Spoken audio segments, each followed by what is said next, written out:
నమస్తే, welcome to పూరా local. నేను మీ సంపత్ కుమార్. షాబాద్ మండలంలో ఆరుగురిని దారుణంగా పాశవికంగా హత్య చేసిన నరరూప హంతకుడు రాజ్ కుమార్ మృతదేహం ఈరోజు కొత్తూరు మండలం పంజర్లలో లభ్యమైంది. ఏదైతే తనపైన ఫోక్సో కేసు పెట్టినటువంటి ఫోక్సో కేసులో నిందితుడిగా ఉన్నటువంటి రాజ్ కుమార్ ఆ కేసులో నుంచి బయటకు వచ్చి బెయిల్ పైన బయటకు వచ్చి ఆ వచ్చిన రోజే ఎవరైతే నిందితురాలు ఎవరైతే బాధితురాలు ఉందో ఆ బాధితురాలని అత్యంత పాశవికంగా ఆమెను మరొకసారి అత్యాచారం చేసి ఆమె తల్లిని ఆమె నాన్నమ్మను హత్య చేసి ఆ తర్వాత తన భార్య పిల్లలను కూడా అత్యంత కిరాతకంగా దారుణంగా హత్య చేసినటువంటి ఈ నరరూప రాక్షసుడు ఈ యొక్క హంతకుడు రాజ్ కుమార్ ఎట్టకేలకు మృతి చెందినట్టుగానైతే పోలీసులు ఈరోజు ఆయనను శవాన్ని అయితే గుర్తించినట్టుగా తెలుస్తుంది. పాయిజన్ తాగి అతను ఆత్మహత్యకు పాల్పడినట్టుగా మనకైతే తెలుస్తుంది. ఈ రాజ్ కుమార్ అనే వ్యక్తి ఏదైతే తను బెయిల్పై బయటకు వచ్చిన తర్వాత తన ఈ యొక్క 6 హత్యలు చేసి తాను కూడా నేను చనిపోతున్నాను, నేను ఈ 6 హత్యలు చేశాను అని చెప్పి పోలీస్కి ఎస్ఐకి ఫోన్ చేసి నేను చనిపోతున్నాను, నేను కూడా సూసైడ్ చేసుకుంటున్నాను అని చెప్పి ఆయన కూడా ఆ రోజు నుంచి ఇప్పటివరకు అయితే కనిపించలేదు. ఈరోజు ఈ కొత్తూరు మండలంలో పంజర్ల గ్రామంలోనైతే ఒక అటవీ ప్రాంతంలో ఆయన అయితే మృతదేహం లభ్యమైంది.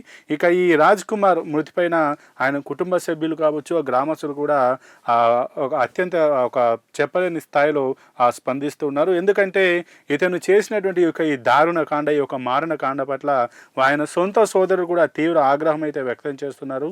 ఇతన్ని ఇంత ఈజీగా ఇంత సున్నితంగా ఇంత ఈజీగా చనిపోకూడదు, ఇతన్ని అత్యంత దారుణంగా శిక్షించి అతనికి ఉరిశిక్ష మరణశిక్ష వేయాలి, అంత ఈజీగా చంపకూడదు. చిన్న పిల్లలను పసిపిల్లలను కూడా చూడకుండా అత్యంత కిరాతకంగా చంపినటువంటి ఈ యొక్క రాజ్ కుమార్ అనే వ్యక్తిని అత్యంత దారుణంగా ఎన్కౌంటర్ చేసి చంపాలి అని చెప్పి ఆయన సొంత సోదరుడే అత్యంత భావోద్వేగానికి గురై తన యొక్క తమ్ముడి పిల్లలు చనిపోవడం పట్ల ఆ యొక్క దారుణ ఘటనలు జరగడం పట్ల ఆయన తీవ్ర భావోద్వేగానికి గురైనట్టుగానైతే తెలుస్తుంది.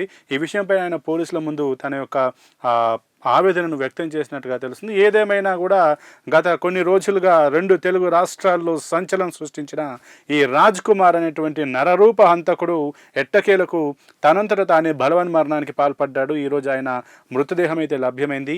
ఈ యొక్క రాజ్ కుమార్ పట్ల యావత్ 2 రాష్ట్రాలు కూడా దేశం కూడా తీవ్ర చర్చనైతే జరిగింది. ఎందుకంటే ఏదైతే ఫోక్సో కేసులో జైలు నుంచి బెయిల్ పైన బయటకు వచ్చినటువంటి వ్యక్తి అదే అంశం పైన వాళ్ళు అప్పటికే ఆ యొక్క బాధితులు ఎవరైతే ఉన్నారో మాకు అతనితోటి ప్రాణహాని ఉంది, మాకు అతను బయటకు వచ్చిన తర్వాత ఖచ్చితంగా మా పైన ఎట్లాంటి అఘాయిత్యానికైనా పాల్పడతాడు, మాకు ప్రొటెక్షన్ కల్పించండి అని చెప్పి సంబంధిత పోలీస్ శాఖకు అక్కడ ఆయా గ్రామం ఏదైతే ఉందో ఆ గ్రామానికి సంబంధించిన పోలీస్ అధికారికి కూడా వారు విన్నవించుకున్నా కూడా పోలీసులు స్పందించుకోకపోవడం, పట్టించకపోవడంతో పెద్ద ఈ యొక్క దారుణ ఘటన అయితే జరిగింది.